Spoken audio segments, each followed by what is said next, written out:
6 ಗಂಟೆ ಆಗೈತೆ ಈಗ. ಎಷ್ಟು ಕೂಲಾಗಿರ್ತೈತಿ ಸಸಿಗಳಿಗೆ, ಎಷ್ಟು ಆನಂದ ಆಕತಿ ನೀರು ಹಾಸಿದ್ರೆ. ಆಮೇಲೆ ಬೆಳಗಿನ ಟೈಮು ಸಾಕ್ತದೆ ನೀರು ಹಾಸೋದು, ಕಷ್ಟ ಆಗೋದಿಲ್ಲ.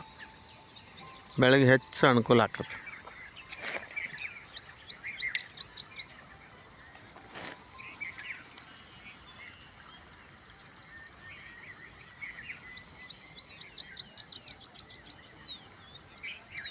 ಸಸಿ ಹಚ್ಚಿ 2 ದಿವಸ ಆತೀಗ. ಉಳಿ ನೀರು ಅಂತಾರೆ ಅದಕ್ಕೆ. ಉಳಿ ನೀರು ಅಂತ ಹಾಸೋದು. ಭೂಮಿ ಒಂದಿನ ಬಿಗಿದು ಹಚ್ಚಿದ ನಂತರ ಒಂದಿನ ನೀರು ಭೂಮಿ ಬಿಗಿಬೇಕು. ಬಿಗಿದ್ರೆ ಹೊಸ ಬೇರು ಬಿಡ್ತಾವೆ. ಇವತ್ತಿಗೆ ನೀರು ಹಾಸಿವಿ ಅಂದ್ರೆ ಮತ್ತೆ ನಾಳೆ ಒಂದು ದಿವ್ಸ ಬಿಡೋದು, ನಾಡ್ದು ಒಂದು ದಿವ್ಸ ಹಾಸೋದು ಮತ್ತೆ.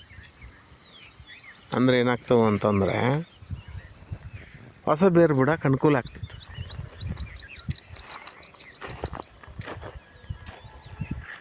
ಇವು ಈಗ 10,000 ಅಗಿ ಅದಾವೆ.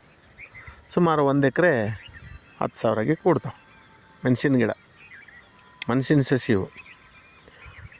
ಬೀಜ ಹಾಕಿ 26 ದಿವ್ಸಕ್ಕೆ ಸಸಿ ಹಚ್ಚಾಕೆ ಬರ್ತಾವೆ.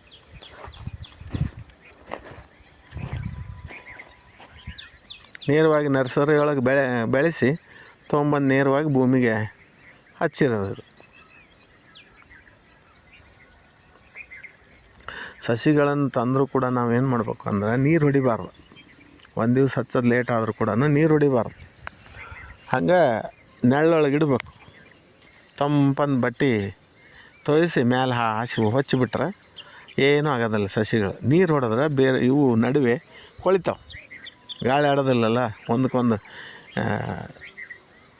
ಹತ್ತ ಇರೋದ್ರಿಂದ ಗಿಡಗಳು ಕೊಳಿತಾವೆ. ಅದಕ್ಕೆ ನಾವು ತಂಪನ್ನು ಬೇಸಿಗೆ ದಿನದಲ್ಲಿ ತಂಪನ್ನು ಬಟ್ಟೆ ತೊಯ್ಸಿ ಹೊಚ್ಚಿಬಿಟ್ರೆ ಸಸಿಗಳಿಗೆ ಏನೂ ಆಗೋಲ್ಲ. ಒಂದಿನ ಲೇಟ್ ಆದರೂ ಹಚ್ಚೋದು ಲೇಟ್ ಆದರೂ ನಡಿತೈತೆ. ನಾವೀಗ 10,000 ಸಸಿ 2 ದಿನ ಹಚ್ಚೀವಿ.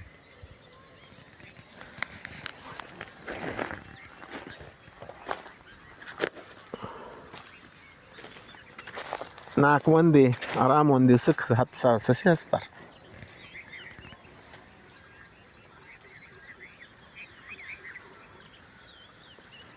ಈಗ ನೀರು ಹಾಸಾಕತ್ತಂದ್ರೆ 2ನೇ ದಿವ್ಸ ನೀರು ಹಾಸಾಕತ್ತಂದ್ರೆ ಅದಕ್ಕೆ ಸ್ವಲ್ಪ ಅರಿಶಿಣ ಪುಡಿ ನೀರು ಬಿಡ್ತಾ ಇದೀನಿ ಬೇರಿಗೆ. ಅಂದರೆ ಬೇರುಗಳು ಜರಿ ಆಗಲಿ ಹುಳ ಏನು ತಿನ್ನೋದಿಲ್ಲ. ಸುಮಾರು 1 ಎಕರೆಕ್ಕೆ 1 kg ಅರಿಶಿಣ ಪುಡಿ ಆದರೆ ಸಾಕು.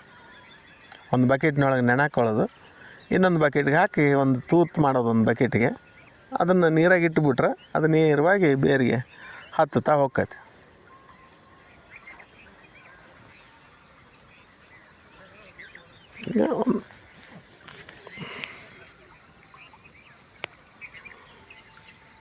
ನಿಮಗೆ ಗೋಮೂತ್ರ ಏನಾರು ಸಿಗಂಗಿದ್ರೆ ಗೋಮೂತ್ರನೂ ಕೂಡ ನೀರಿನೊಳಗೆ ಬಿಡ್ಬೋದು.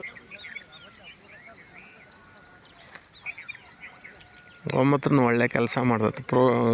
ಕಸು ಶಕ್ತಿನೂ ಸಿಗ್ತೈತಿ, ಪ್ಲಸ್ ಹುಳುಗಳು ಕೂಡ ಬೇರಿಗೇನು ಅಟ್ಯಾಕ್ ಆಗೋದಿಲ್ಲ. ಮುಂದೆ ರೋಗ ರುಜಿಗಳು ಬರೋದಿಲ್ಲ. ಈಗ ನೋಡ್ರಿ, ನಾವು ಹುಟ್ಟಿದ ಮಕ್ಕಳಿಗೆ ಕೂಡ ಗೋಮೂತ್ರವನ್ನು ಹಾಕ್ತೀವಿ. ಹಂಗೆ ರೆಸಿಸ್ಟೆನ್ಸ್ ಪವರ್ ಬರ್ತೈತಿ. ಅದೇ ಮೆಥಡ್ ಇದಕ್ಕೆ ನಾವು ಯೂಸ್ ಮಾಡ್ತೀನಿ.